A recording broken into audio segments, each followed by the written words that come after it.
Hello, this is Mick McMurray at Mount Miguel High School, and I want to show you how I solved a problem I was having on my MacBook where when I went home I couldn't install software or install a printer because my admin password wasn't working. So a few nights ago I went home and nothing was working as far as trying to set up my computer, and I came back in and called the helpline, and this is what they showed me to do. Now first off, go ahead and open up System Preferences and go to Users and Groups and check that you have admin privileges. So it should say Admin Managed in Mobile. If it does, you're at a good spot for this next step that's going to make those admin privileges persistent.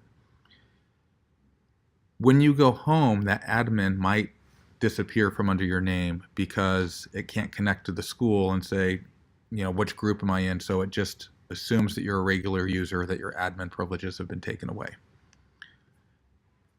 We're going to now go up here to the little magnifying glass in the top right corner. It's called Spotlight, and type the word self here, and it should self-service should pop up.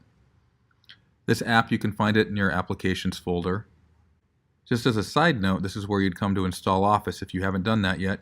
Over here on the left, go to Support Tools, and if it says Admin under your name, go ahead and run Persist Admin Privileges.